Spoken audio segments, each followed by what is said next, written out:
These are for you.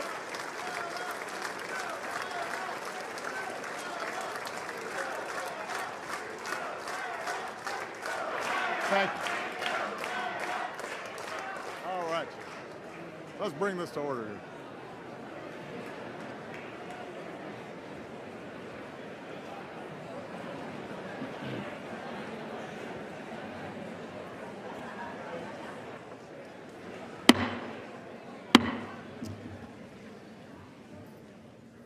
Members of Congress, I have the high privilege and the distinct honor of presenting to you the President of the United States.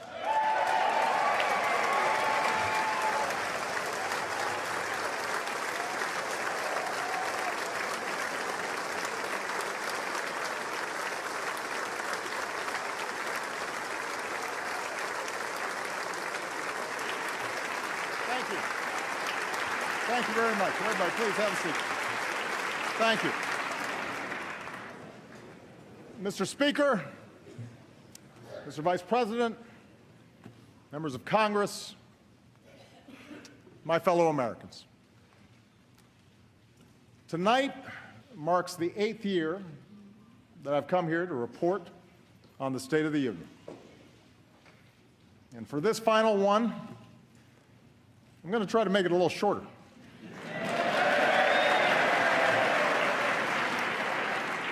I know some of you are anxious to get back to Iowa.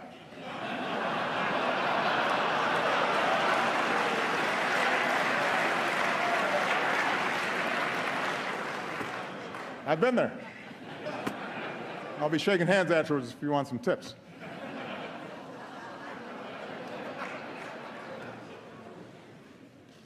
Now, I understand that because it's an election season, expectations for what we will achieve this year are low. But, Mr. Speaker, I appreciate the constructive approach that you and other leaders took at the end of last year to pass a budget and make tax cuts permanent for working families. So I hope we can work together this year on some bipartisan priorities like criminal justice reform and helping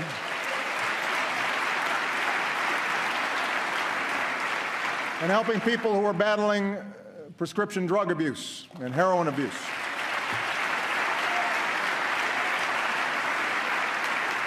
So, who knows? We might surprise the cynics again.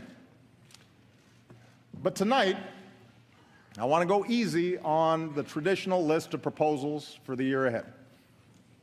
Don't worry, I've got plenty.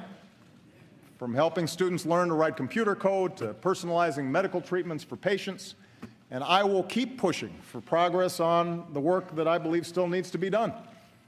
Fixing a broken immigration system. Protecting our kids from gun violence. Equal pay for equal work. Paid leave. Raising the minimum wage. All these things still matter to hardworking families. They're still the right thing to do. And I won't let up until they get done. But for my final address to this chamber, I don't want to just talk about next year. I want to focus on the next 5 years, the next 10 years, and beyond. I want to focus on our future. We live in a time of extraordinary change. Change that's reshaping the way we live, the way we work, our planet, our place in the world. It's change that promises amazing medical breakthroughs, but also economic disruptions that strain working families. It promises education for girls in the most remote villages, but also connects terrorists plotting an ocean away. It's change that can broaden opportunity or widen inequality. And whether we like it or not, the pace of this change will only accelerate. America's been through big changes before. Wars and depression, the influx of new immigrants, workers fighting for a fair deal, movements to expand civil rights. Each time, there have been those who told us to fear the future, who claimed we could slam the brakes on change, who promised to restore past glory if we just got some group or idea that was threatening America under control. And each time we overcame those fears. We did not, in the words of Lincoln, adhere to the dogmas of the quiet past. Instead, we thought anew and acted anew. We made change work for us, always extending America's promise outward to the next frontier, to more people.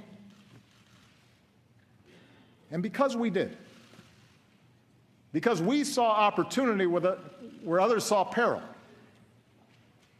we emerged stronger and better than before.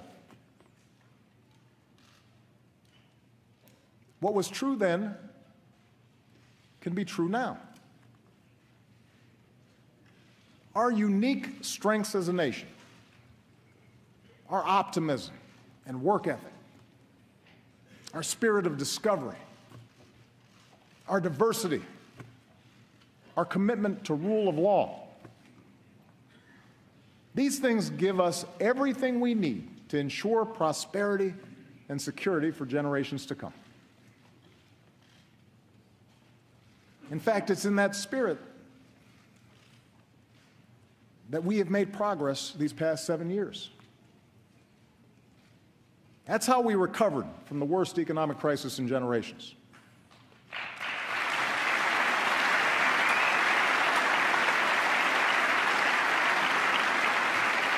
That's how we reformed our healthcare system and reinvented our energy sector.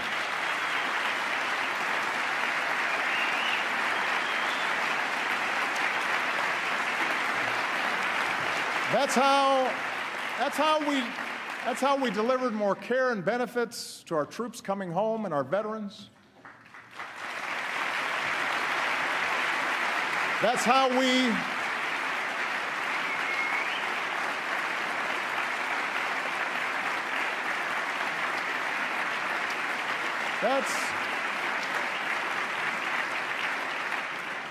we secured the freedom in every state to marry the person we love.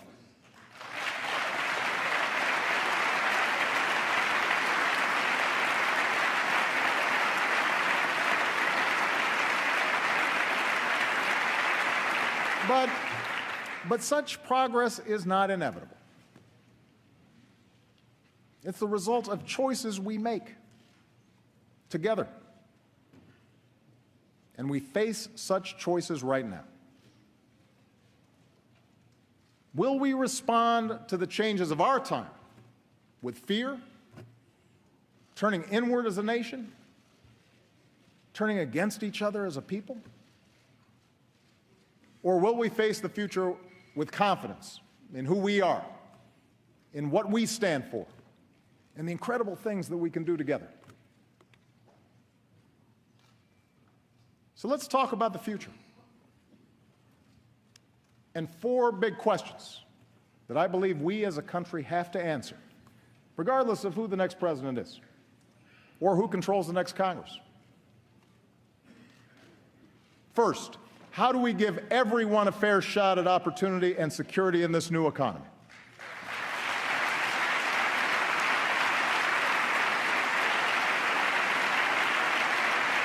Second, how do we make technology work for us and not against us, especially when it comes to solving urgent challenges like climate change?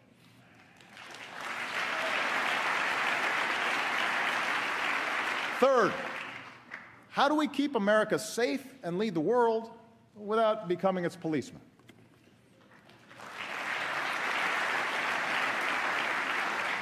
And finally, how can we make our politics reflect what's best in us and not what's worse?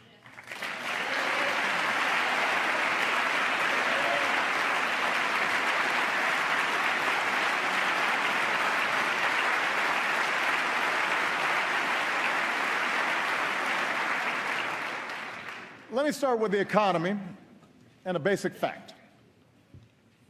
The United States of America, right now, has the strongest, most durable economy in the world.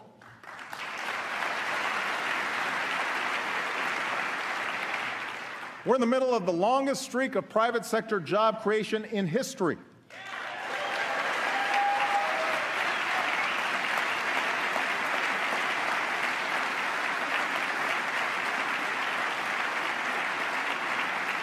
More than 14 million new jobs, the strongest 2 years of job growth since the 1990s, an unemployment rate cut in half. Our auto industry just had its best year ever.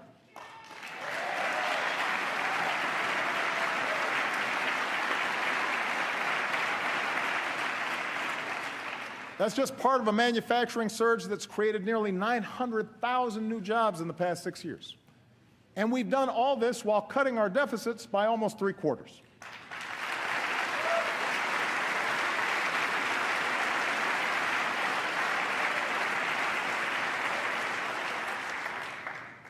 Anyone claiming that America's economy is in decline is peddling fiction. Now, what is true, and the reason that a lot of Americans feel anxious, is that the economy has been changing in profound ways. Changes that started long before the Great Recession hit, changes that have not let up. Today, technology doesn't just replace jobs on the assembly line, but any job where work can be automated. Companies in a global economy can locate anywhere, and they face tougher competition. As a result, workers have less leverage for a raise. Companies have less loyalty to their communities, and more wealth and income is concentrated at the very top. All these trends have squeezed workers, even when they have jobs, even when the economy is growing. It's made it harder for a hard-working family to pull itself out of poverty, harder for young people to start their careers, tougher for workers to retire when they want to. And although none of these trends are unique to America, they do offend our uniquely American belief that everybody who works hard should get a fair shot. For the past 7 years, our goal has been a growing economy that also works better for everybody. We've made progress, but we need to make more. And despite all the political arguments that we've had these past few years, there are actually some areas where Americans broadly agree. We agree that real opportunity requires every American to get the education and training they need to land a good-paying job. The bipartisan reform of No Child Left Behind was an important start.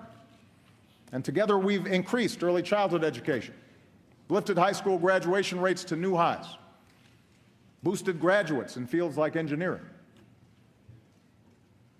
In the coming years, we should build on that progress by providing pre-K for all and offering every student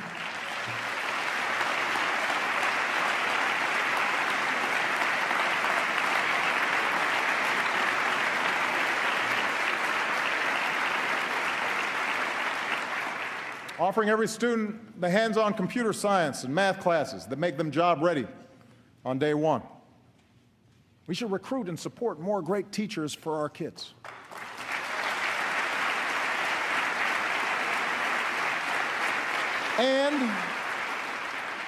And we have to make college affordable for every American.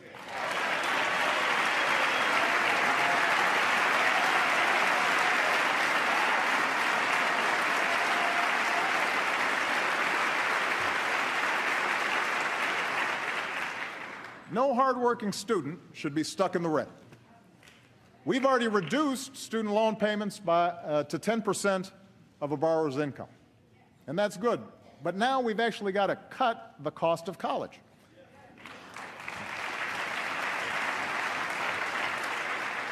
Providing 2 years of community college at no cost for every responsible student is one of the best ways to do that. And I'm going to keep fighting to get that started this year. It's the right thing to do.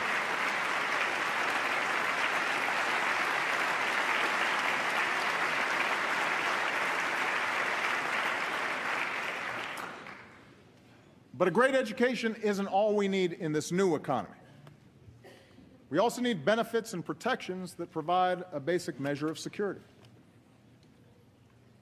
It's not too much of a stretch to say that some of the only people in America who are going to work the same job in the same place with a health and retirement package for 30 years are sitting in this chamber.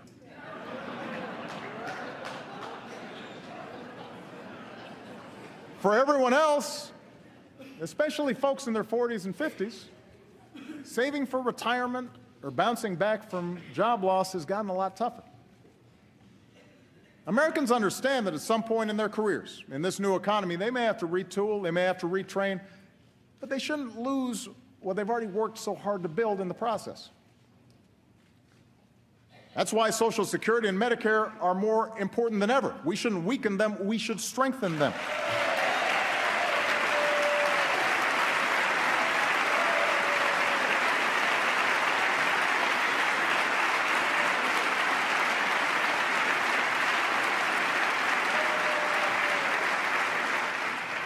And for Americans short of retirement, basic benefits should be just as mobile as everything else is today. That, by the way, is what the Affordable Care Act is all about. It's about filling the gaps in employer-based care so that when you lose a job, or you go back to school, or you strike out and launch that new business, you'll still have coverage. Nearly 18 million people have gained coverage so far. And in the process,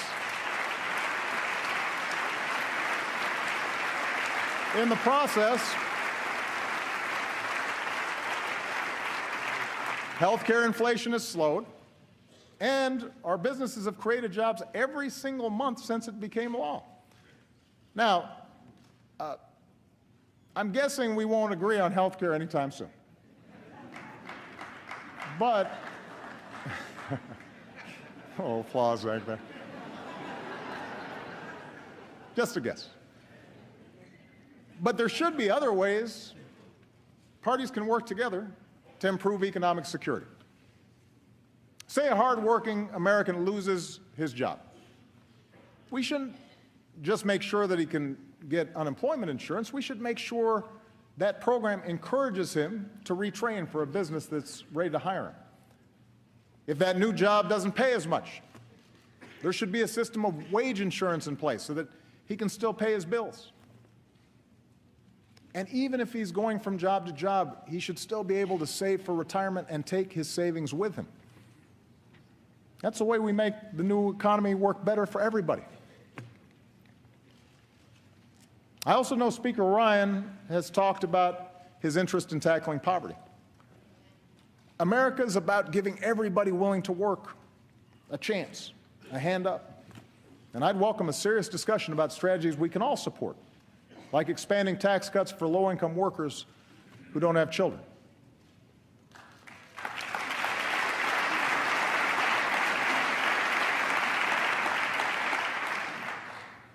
But there are some areas where we just have to be honest. It has been difficult to find agreement over the last 7 years. And a lot of them fall under the category of what role the government should play in making sure the system's not rigged in favor of the wealthiest and biggest corporations. And it's an honest disagreement. And the American people have a choice to make. I believe a thriving private sector is the lifeblood of our economy. I think there are outdated regulations that need to be changed. There is red tape that needs to be cut. There you go. Yeah.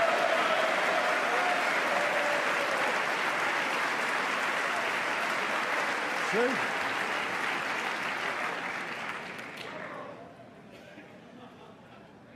But After years now of record corporate profits, working families won't get more opportunity or bigger paychecks just by letting big banks or big oil or hedge funds make their own rules at everybody else's expense.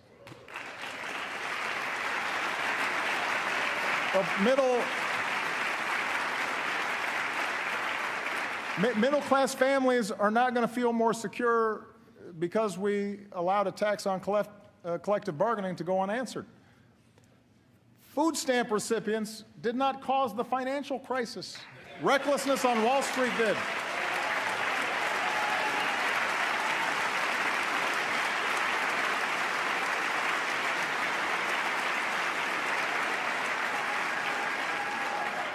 Immigrants aren't the principal reason wages haven't gone up. Those decisions are made in the boardrooms that all too often put quarterly earnings over long-term returns. It's sure not the average family watching tonight that avoids paying taxes through offshore accounts. The point is, I believe that in this new economy, workers and startups and small businesses need more of a voice, not less.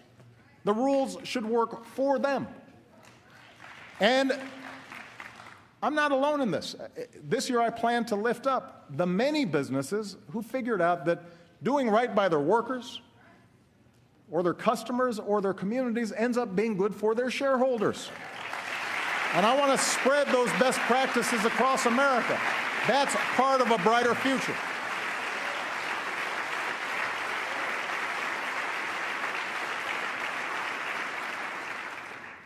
In fact, it turns out many of our best corporate citizens are also our most creative. And this brings me to the second big question we as a country have to answer. How do we reignite that spirit of innovation to meet our biggest challenges? 60 years ago, when the Russians beat us into space, we didn't deny Sputnik was up there.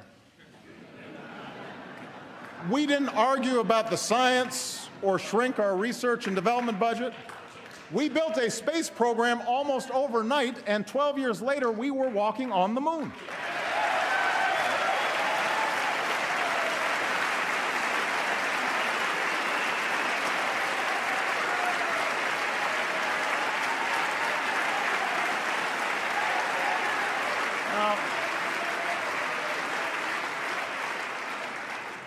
That spirit of discovery is in our DNA. America is Thomas Edison and the Wright brothers and George Washington Carver. America's Grace Hopper and Katherine Johnson and Sally Ride. America is every immigrant and entrepreneur from Boston to Austin to Silicon Valley racing to shape a better future. That's who we are. And over the past 7 years, we've nurtured that spirit. We've protected an open internet and taken bold new steps to get more students and low-income Americans online. We've launched next-generation manufacturing hubs and online tools that give an entrepreneur everything he or she needs to start a business in a single day. But we can do so much more. You know, last year, Vice President Biden said that with a new moonshot, America can cure cancer. Last month, he worked with this Congress to give scientists at the National Institutes of Health the strongest resources that they've had in over a decade. Well,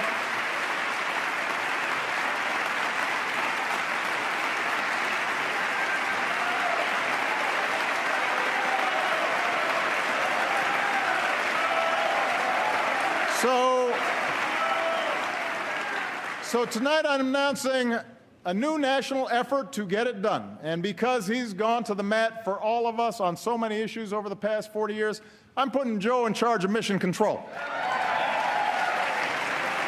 For the loved ones we've all lost, for the families that we can still save, let's make America the country that cures cancer once and for all.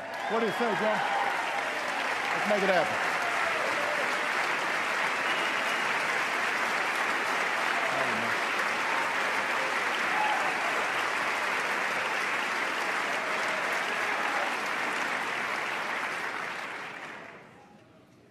Now, medical research is critical. We need the same level of commitment when it comes to developing clean energy sources.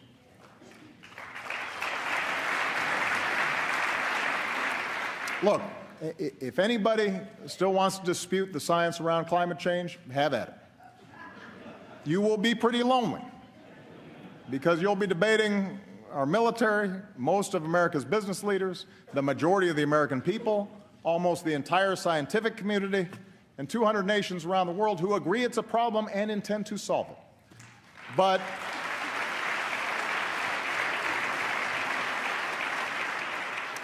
even if the planet wasn't at stake, even if 2014 wasn't the warmest year on record, until 2015 turned out to be even hotter, why would we want to pass up the chance for American businesses to produce and sell the energy of the future?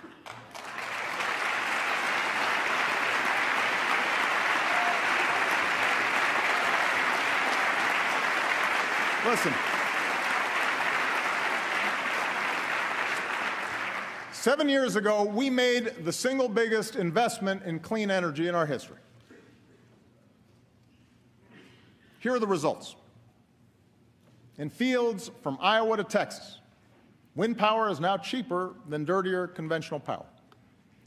On rooftops from Arizona to New York, solar is saving Americans tens of millions of dollars a year on their energy bills and employs more Americans than coal in jobs that pay better than average. We're taking steps to give homeowners the freedom to generate and store their own energy, something, by the way, that environmentalists and Tea Partiers have teamed up to support. And meanwhile, we've cut our imports of foreign oil by nearly 60% and cut carbon pollution more than any other country on earth.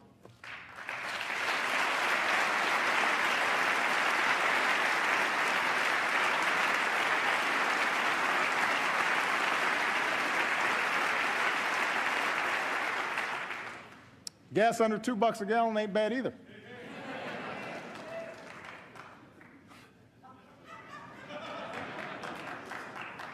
Now we've got to accelerate the transition away from old, dirtier energy sources. Rather than subsidize the past, we should invest in the future, especially in communities that rely on fossil fuels. We do them no favor when we don't show them where the trends are going. And that's why I'm going to push to change the way we manage our oil and coal resources so that they better reflect the cost they impose on taxpayers and our planet. And that way we put money back into those communities and put tens of thousands of Americans to work building a 21st century transportation system.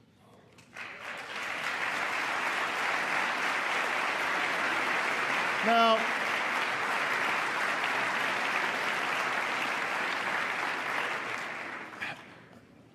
none of this is going to happen overnight. And yes, there are plenty of entrenched interests who want to protect the status quo. But the jobs we'll create, the money we'll save, the planet we'll preserve, that is the kind of future our kids and our grandkids deserve. And it's within our grasp. And climate change is just one of many issues where our security is linked to the rest of the world. And that's why the third big question that we have to answer together is how to keep America safe and strong without either isolating ourselves or trying to nation build everywhere there's a problem. I told you earlier, all the talk of America's economic decline is political hot air. Well, so is all the rhetoric you hear about our enemies getting stronger and America getting weaker. Let me tell you something. The United States of America is the most powerful nation on earth, period. Period. It's not even close. It's not even close.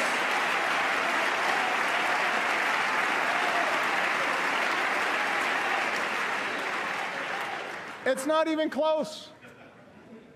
We spend more on our military than the next 8 nations combined. Our troops are the finest fighting force in the history of the world.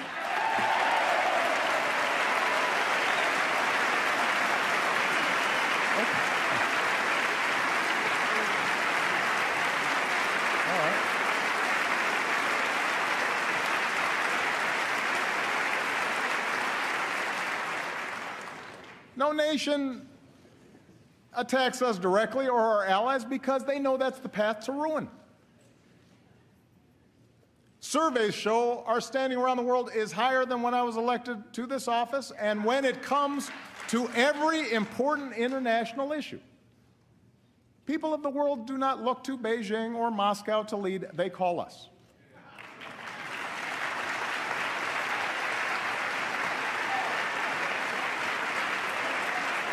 So,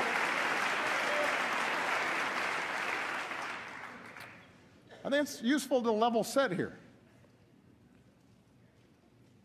Because when we don't make good decisions.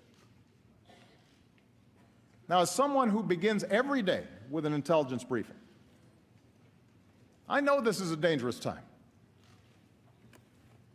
But that's not primarily because of some looming superpower out there, and it's certainly not because of diminished American strength. In today's world, we're threatened less by evil empires and more by failing states.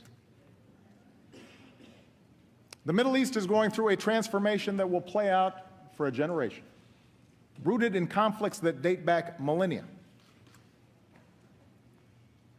Economic headwinds are blowing in from a Chinese economy that is in significant transition.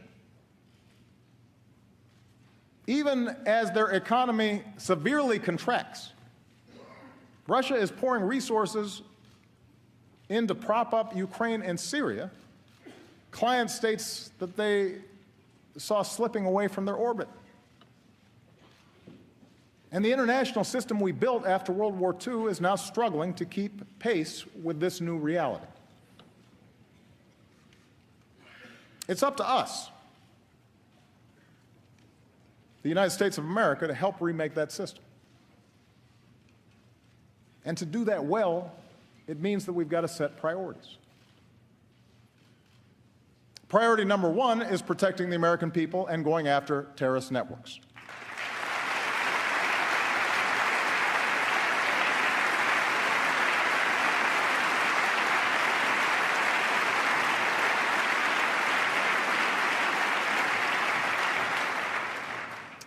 Both al-Qaeda and now ISIL pose a direct threat to our people because in today's world, even a handful of terrorists who place no value on human life, including their own, can do a lot of damage. They use the internet to poison the minds of individuals inside our country. Their actions undermine and destabilize our allies. We have to take them out. But as we focus on destroying ISIL, over-the-top claims that this is World War III just play into their hands. Masses of fighters on the back of pickup trucks, twisted souls plotting in apartments or garages, they pose an enormous danger to civilians. They have to be stopped. But they do not threaten our national existence. That is the story ISIL wants to tell. That's the kind of propaganda they use to recruit. We don't need to build them up to show that we're serious. And we sure don't need to push away vital allies in this fight by echoing the lie that ISIL is somehow representative of one of the world's largest religions.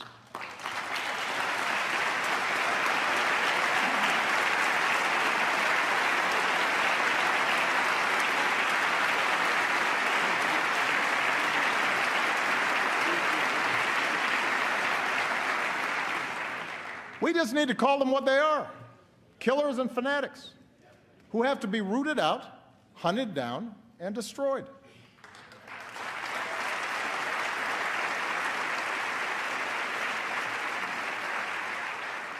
And that's exactly what we're doing. For more than a year, America has led a coalition of more than 60 countries to cut off ISIL's financing, disrupt their plots, stop the flow of terrorist fighters, and stamp out their vicious ideology. With nearly 10,000 airstrikes, we're taking out their leadership, their oil, their training camps, their weapons. We're training, arming, and supporting forces who are steadily reclaiming territory in Iraq and Syria. If this Congress is serious about winning this war and wants to send a message to our troops and the world, authorize the use of military force against ISIL. Take a vote.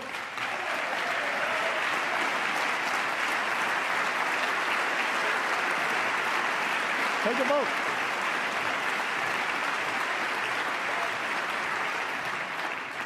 But the American people should know that with or without congressional action, ISIL will learn the same lessons as terrorists before them. If you doubt America's commitment, or mine, to see that justice is done, just ask Osama bin Laden.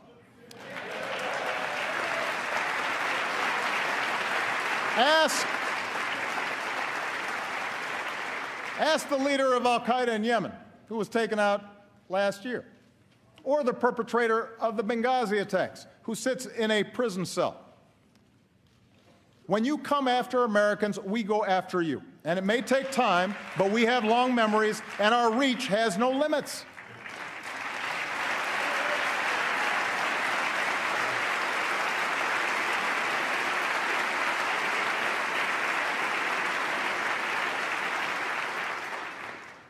Our foreign policy has to be focused on the threat from ISIL and al-Qaeda.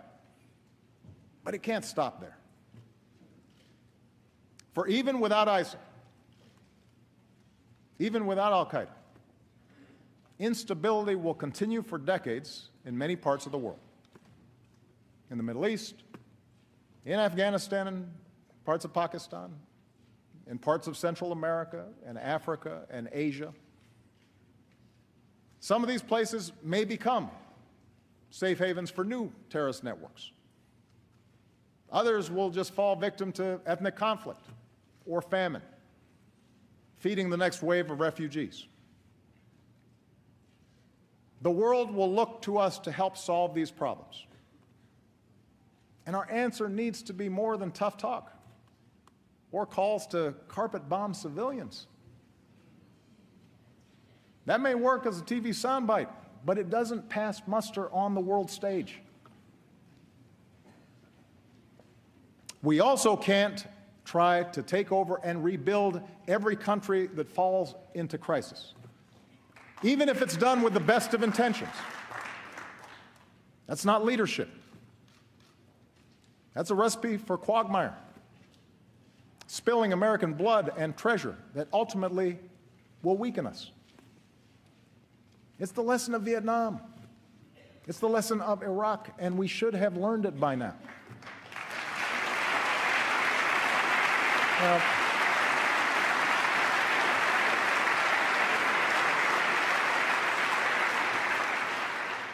Fortunately, there is a smarter approach, a patient and disciplined strategy that uses every element of our national power.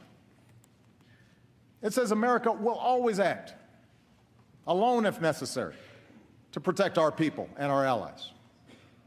But on issues of global concern, we will mobilize the world to work with us and make sure other countries pull their own weight.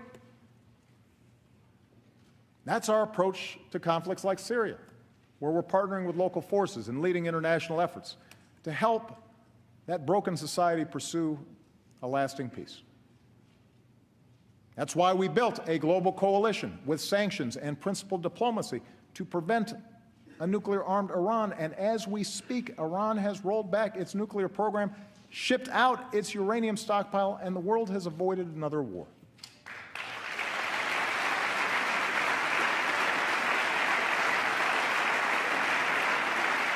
That's how we stopped the spread of Ebola in West Africa.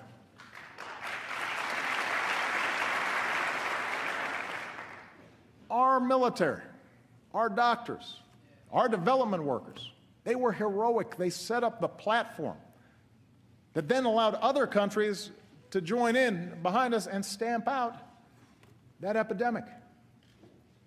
Hundreds of thousands, maybe a couple million lives were saved. That's how we forged a trans-Pacific partnership to open markets and protect workers and the environment and advance American leadership in Asia. It cuts 18,000 taxes on products made in America, which will then support more good jobs here in America. With TPP, China does not set the rules in that region, we do. You want to show our strength in this new century? Approve this agreement. Give us the tools to enforce it. It's the right thing to do.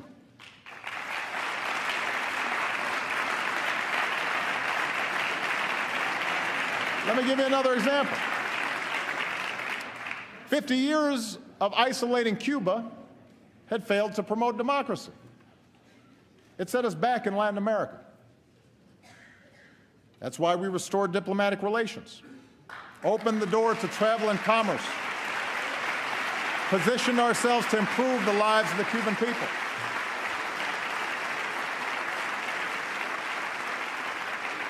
So if you want to consolidate our leadership and credibility in the hemisphere, recognize that the Cold War is over. Lift the embargo.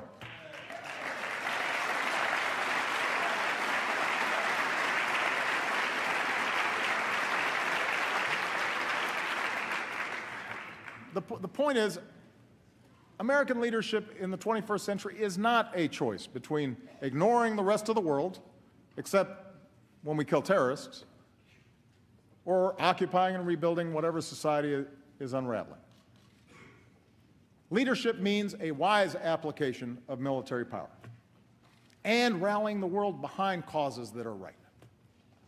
It means seeing our foreign assistance as a part of our national security, not something separate, not charity. When we lead nearly 200 nations to the most ambitious agreement in history to fight climate change, yes, that helps vulnerable countries, but it also protects our kids. When we help Ukraine defend its democracy, or Colombia resolve a decades-long war, that strengthens the international order we depend on. When we help African countries feed their people and care for the sick, it's the right thing to do, and it prevents the next pandemic from reaching our shores. You know, right now we're on track to end the scourge of HIV/AIDS. That's within our grasp, and we have the chance to accomplish the same thing with malaria, something I'll be pushing this Congress to fund this year.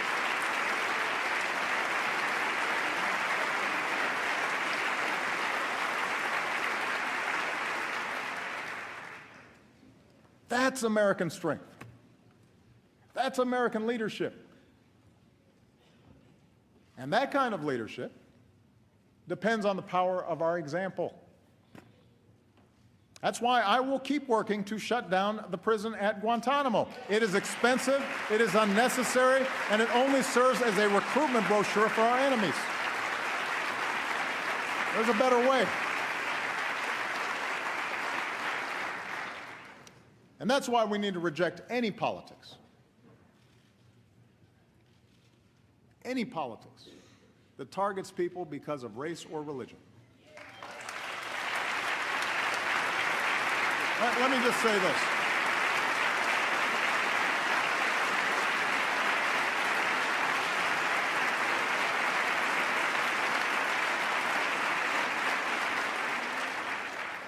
This is not a matter of political correctness. This is a matter of understanding just what it is that makes us strong. The world respects us not just for our arsenal. It respects us for our diversity and our openness and the way we respect every faith. His Holiness Pope Francis told this body, from the very spot that I'm standing on tonight, that to imitate the hatred and violence of tyrants and murderers is the best way to take their place. When politicians insult Muslims, whether abroad or our fellow citizens, when a mosque is vandalized or a kid is called names, that doesn't make us safer. That's not telling it like it is. It's just wrong. It diminishes us in the eyes of the world. It makes it harder to achieve our goals. It betrays who we are as a country.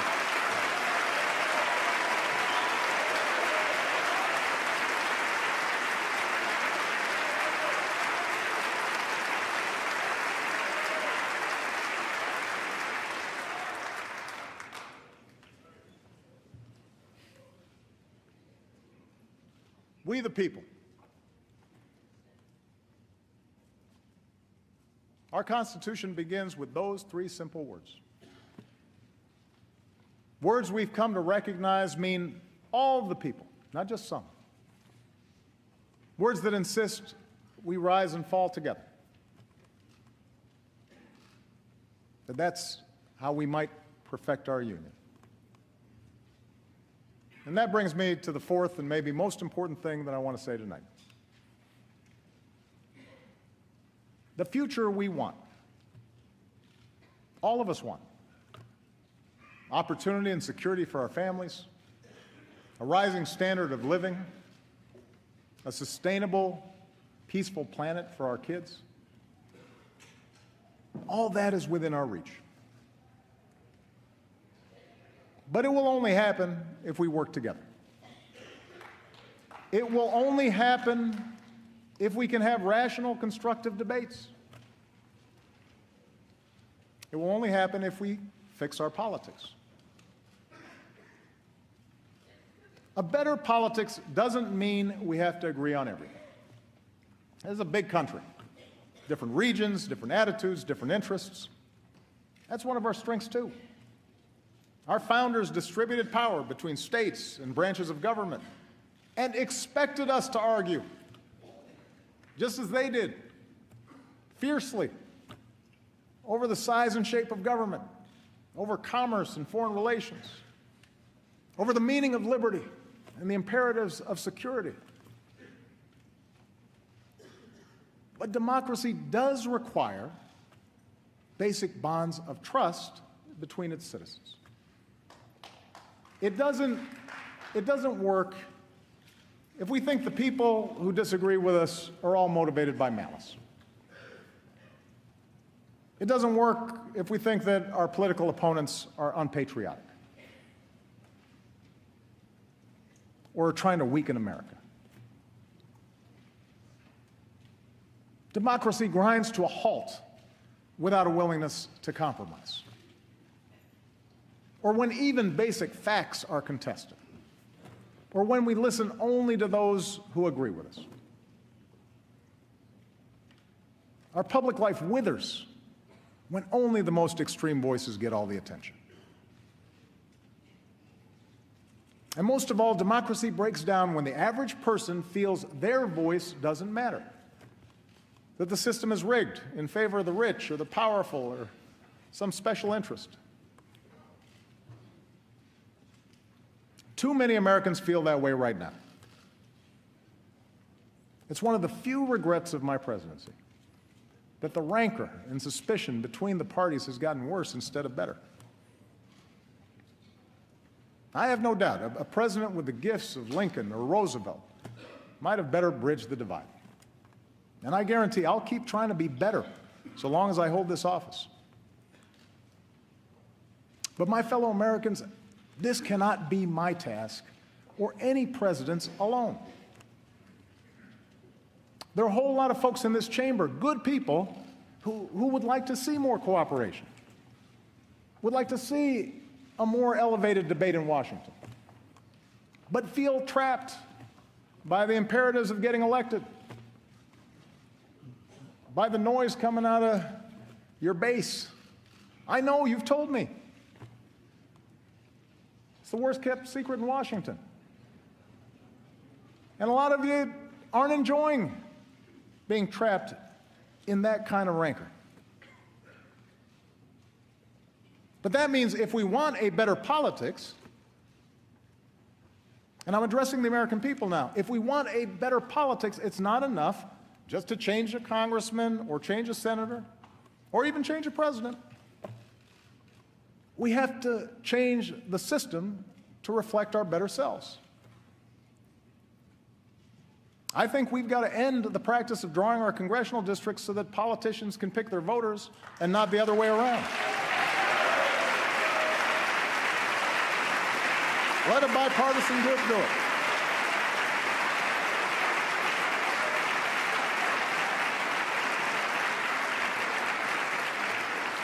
I believe we've got to reduce the influence of money in our politics so that a handful of families or hidden interests can't bankroll our elections.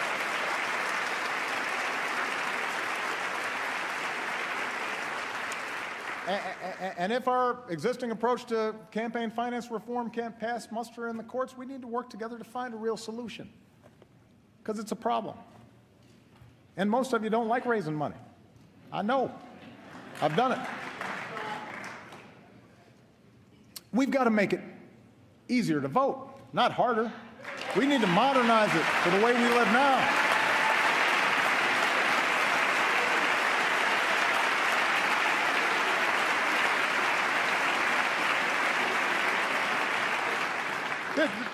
This is America. We want to make it easier for people to participate. And over the course of this year, I intend to travel the country to push for reforms that do just that. But I can't do these things on my own.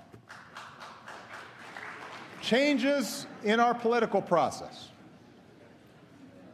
in not just who gets elected, but how they get elected, that will only happen when the American people demand it. It depends on you. That's what's meant by a government of, by and for the people.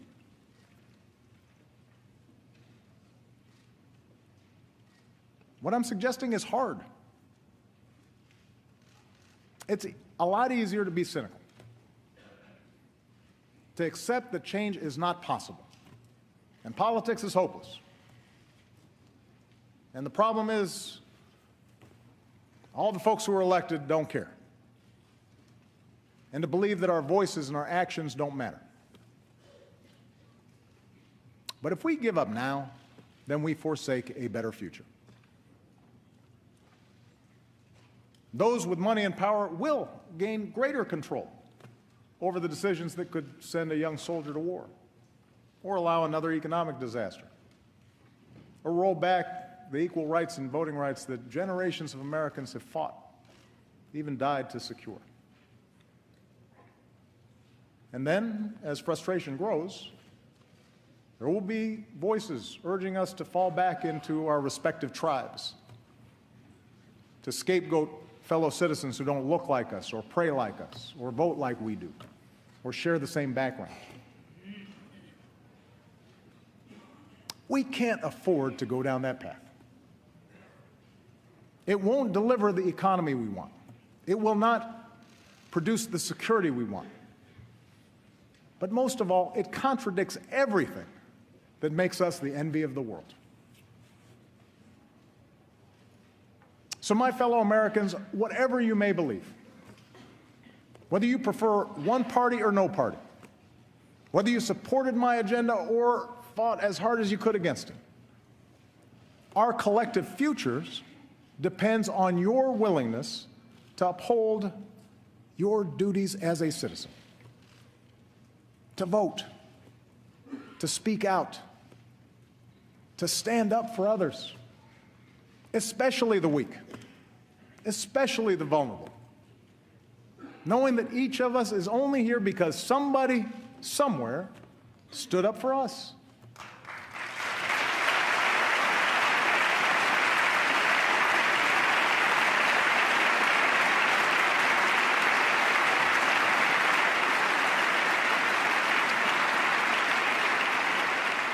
We need every American to stay active in our public life, and not just during election time, so that our public life reflects the goodness and the decency that I see in the American people every single day. It is not easy. Our brand of democracy is hard. But I can promise that a little over a year from now, when I no longer hold this office, I will be right there with you as a citizen, inspired by those voices of fairness and vision, of grit and good humor and kindness that have helped America travel so far. Voices that help us see ourselves not first and foremost as black or white or Asian or Latino, not as gay or straight, immigrant or native born, not Democrat or Republican, but as Americans first, bound by a common creed. Voices Dr. King believed would have the final word. Voices of unarmed truth and unconditional love. And they're out there, those voices. They don't get a lot of attention. They don't seek a lot of fanfare. But they're busy doing the work this country needs doing. I see them everywhere I travel in this incredible country of ours. I see you, the American people. And in your daily acts of citizenship, I see our future unfolding. I see it in the worker on the assembly line who clocked extra shifts to keep his company open, and the boss who pays him higher wages instead of laying him off.